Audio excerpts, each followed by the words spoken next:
This is a horrible story. I mean, there was a lot of dark news this week, obviously, and one of the marquee stories of the night has to do with the horrible shooting in Nashville, but this was really terrible as well.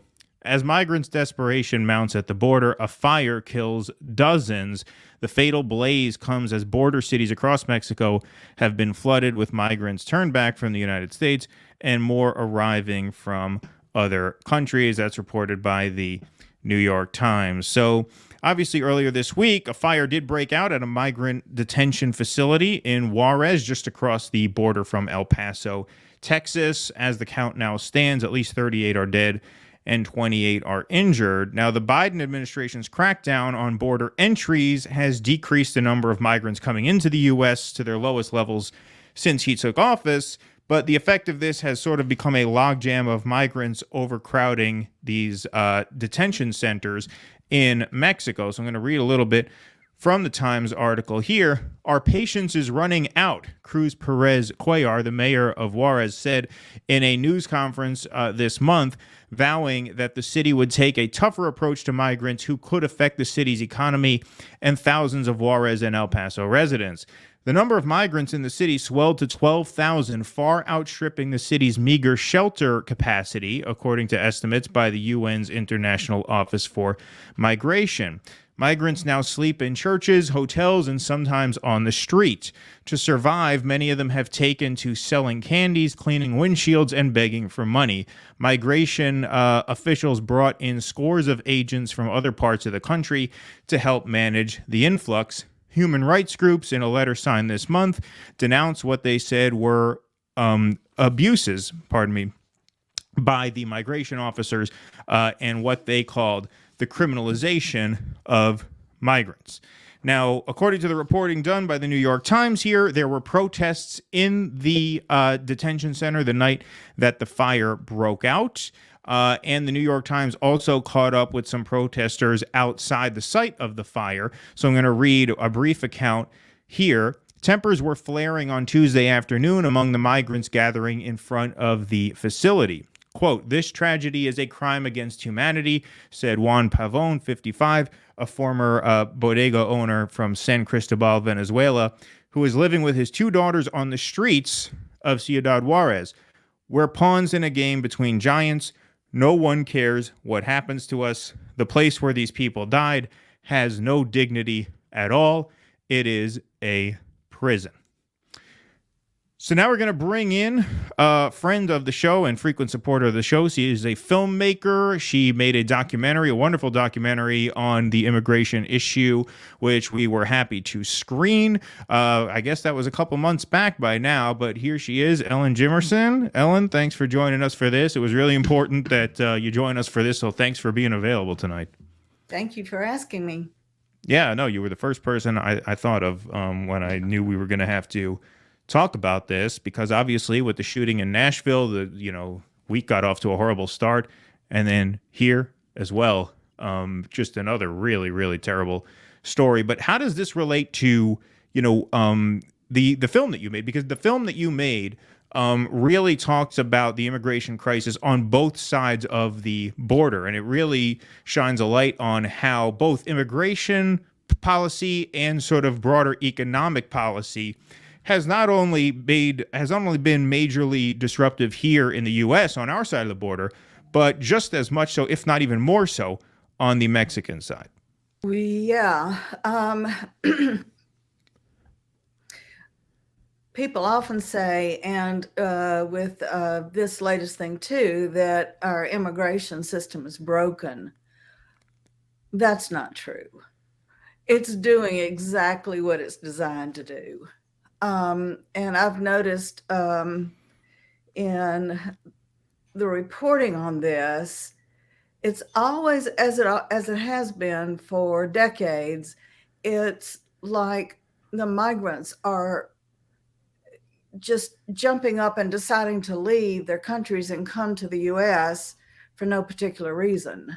I mean, there are no push factors in the narrative. Right. There are only pull factors. Right. But of course, what is happening is that the U.S. has been setting up people to have to leave with our free trade agreements and our regime changes and our complete hostility to any leader in Central America or South America that does anything for the people.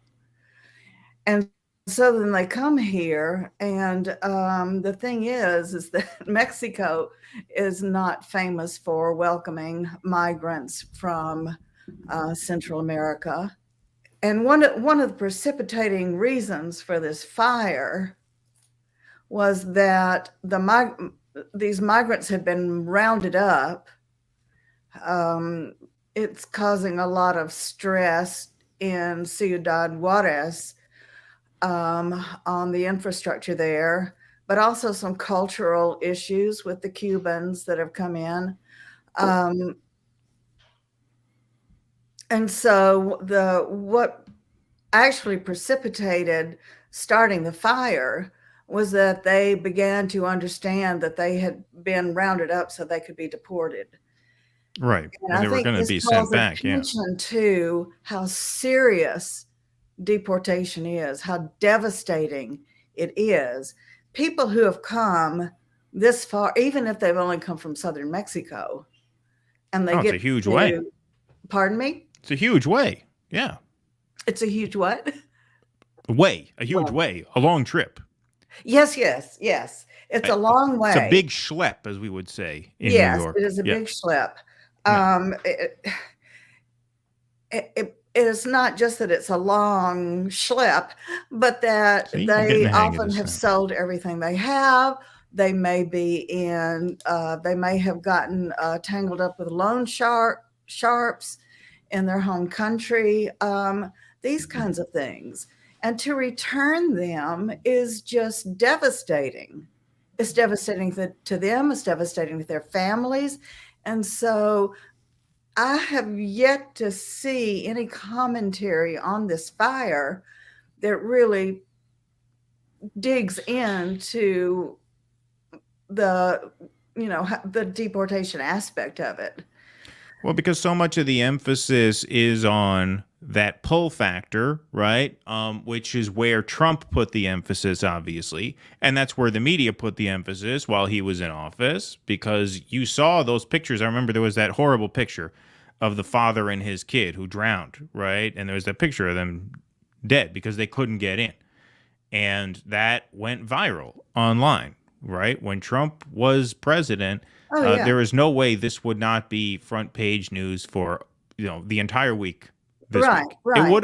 It would have eclipsed the mass shooting even, right? Because this would have been, look at what our policies are doing. And look at what Trump is doing. Look at what Trump is doing. Absolutely. And the irony is, if it weren't for Trump and it weren't for the Republicans, we could return to the halcyon days when we welcomed every migrant and never did a single thing to cause their death or cause them suffering, because Obama's hands were totally clean. And this comes back, I want to make clear for listeners that what I'm saying is that for the 8 years Obama was in office and his deportation rates were skyrocketing, and he was creating more migrants by overthrowing Manuel Zelaya in Honduras and signing free trade agreements. Not a word was spoken by the media. Not to mention our federal policy of funneling migrants to their deaths in the Sonora Desert.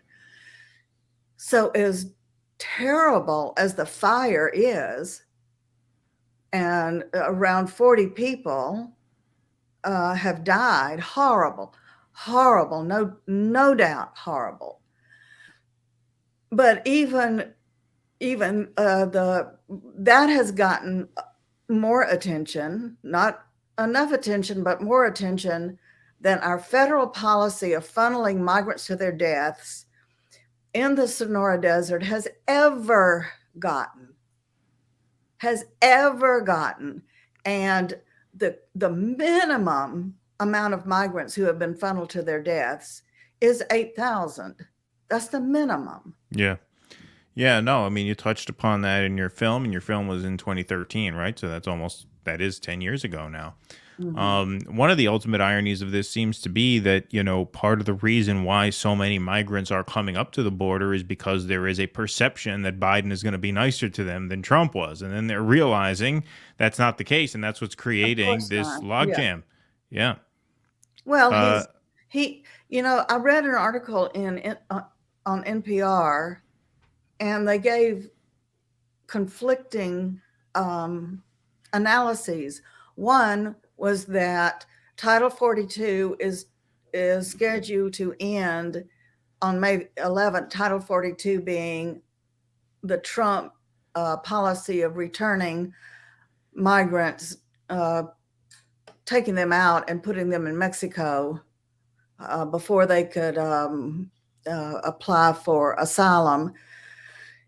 And so NPR said Biden has pushed to end it, but then they also admit, way down in the article, that he has expanded Title 42 with right. his little phone app thingy, where people are supposed to stay in Cuba, Venezuela, Haiti, and somewhere else. I'm missing it. Until their case can be heard. And all of this, the U.S. has always allowed people to cross the border and apply for asylum in the United States. This was Trump's Title 42 was the one and only novelty about immigration that he concocted. Nothing else was a novelty.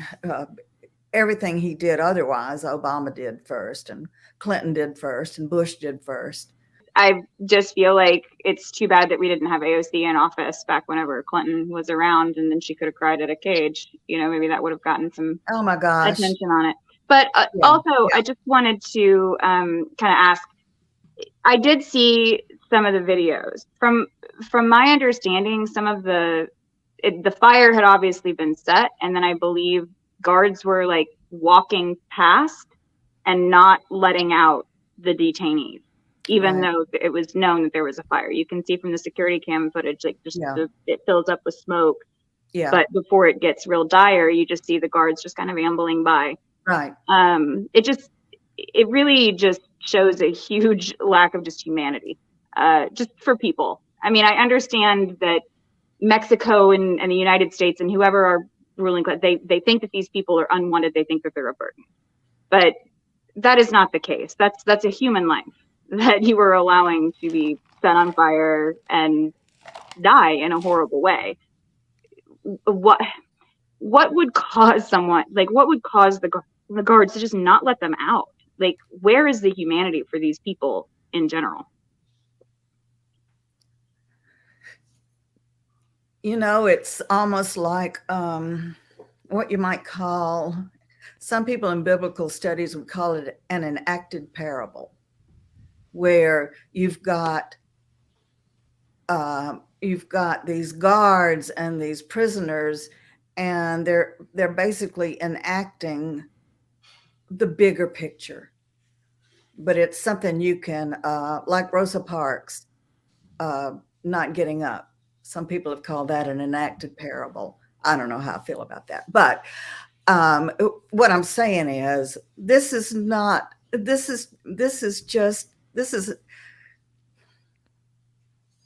a logical outcome of U.S. policy. Right. I mean, is it terrible? Yes. But, I couldn't help but draw a parallel between that fire and the guards just walking by and refuse with what we talked about with Tony Mitchell, Walker County Jail, where you've got these guards just ignoring the suffering of a human being. I would even conflate it with Israel's treatment of Palestinians as well. Yeah. It's essentially looking at a group of people as disposable.